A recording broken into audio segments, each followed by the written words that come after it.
Bonjour les amis, bienvenue. Alors dans cette vidéo, on va résoudre cette équation. X à la puissance racine carrée de x égale à la racine carrée de x puissance x.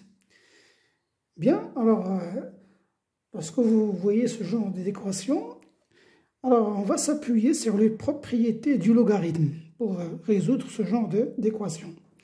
À savoir que le logarithme népérien est une fonction qui est définie de 0 plus l'infini vers R et que cette fonction est une bijection, ça veut dire à chaque élément ici de R admet un unique antécédent, ici dans l'ensemble de départ. Même chose ici, chaque élément ici a une unique image. Et puisque ln est bijective, ça veut dire si vous avez A égale à B, eh bien cela va être équivalent à dire que le ln de A égale à ln de B. Donc la bijectivité du logarithme népérien nous permet de dire ça. Une autre propriété sur laquelle on va s'appuyer, qu'on va utiliser ici, c'est que si vous avez le ln d'un nombre A à la puissance n, alors cela vaut n fois ln de A. Ça veut dire que vous mettez ce exposant ici et vous gardez la base dans le logarithme. Et bien sûr, ces deux propriétés qu'on va utiliser pour résoudre cette équation. Bien, alors avant de résoudre l'équation, alors tout d'abord on va trouver le domaine de validité, le domaine de définition de notre équation. Eh bien, D2, notre domaine de validité de cette équation, c'est le 0 plus l'infini. Déjà, ici, vous avez la racine, donc elle doit être positive. Ici, vous voyez, on sait que le x, racine carrée de x, égale à l'exponentielle de ln de x à racine x. Donc, ça va être égal à l'exponentielle de racine x, ln de x. Cette expression égale à celle-là. Et là, on se retrouve avec un x qui est dans le logarithme. Eh bien, elle doit être définie sur 0 plus l'infini. Ça veut dire que la valeur 0 n'est pas définie pour cette équation. C'est pour cela qu'on dit que le domaine de définition de E, c'est 0 plus l'infini. Bien, alors, voilà, on connaît le domaine de validité maintenant. Je vais le noter ici. D de E, c'est 0 plus l'infini. Bien. Alors, comme je l'ai dit tout à l'heure, A égale à B, ça veut dire le logarithme népérien de cette expression va être égal à le logarithme de cette expression. Donc, je vais dire une équivalence. Cela équivalent à dire que ln de x, racine carrée de x, à la puissance ici, égale à ln de racine carrée de x à la puissance x.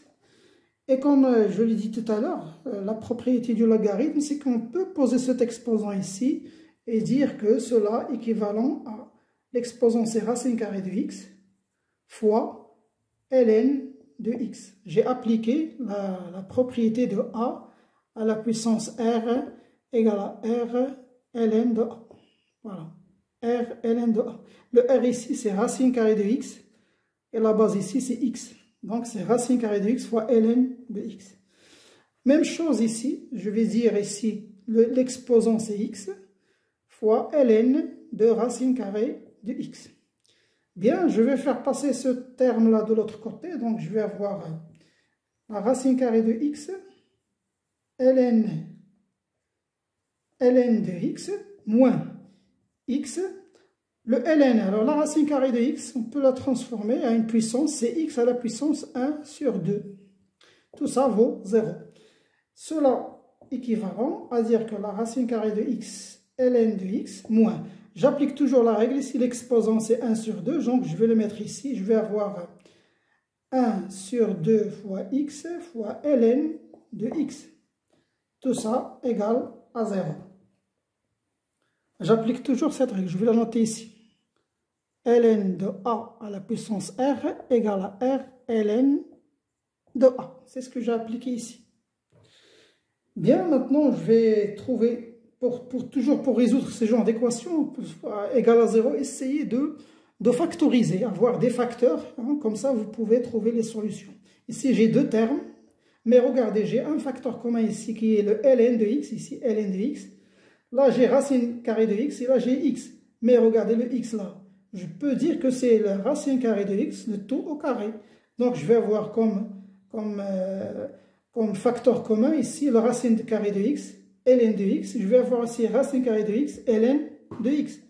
Et donc, je vais dire, facteur commun, c'est racine carrée de x, ln de x, moins un facteur commun 2. Ici, c'est 1. Là, je vais avoir une racine carrée ici, parce que racine carrée fois racine carrée, c'est x sur 2. Racine carrée de x sur 2, parce que là, j'ai relevé aussi le facteur commun qui est ln de x. Tout ça vaut 0. Donc, j'ai trois facteurs qui valent 0. Donc, soit la racine carrée, donc je vais dire là, cela équivalent, soit racine carrée de x égale à 0, ou ln de x égale à 0, ou cette expression 1 moins racine carrée de x sur 2 égale à 0. Et donc, je vais avoir à résoudre. Là, c'est x, soit x égale à 0, parce que la racine carrée de x égale à 0, ça veut dire que x égale à 0. Mais attention, ce 0 n'appartient pas à D de E. Donc, il n'est pas défini en 0. Donc, ce n'est pas une solution valide. Là, ln de x égale à 0 ou x égale à 1. Parce que le log de le ln de 1, c'est celui qui nous donne 0. Donc, soit x égale à 1. Reste aussi ou, ici, je vais résoudre cette équation. Ça veut dire racine carrée de x égale à 1. Je fais passer le 1 de l'autre côté. J'ai simplifié le moins.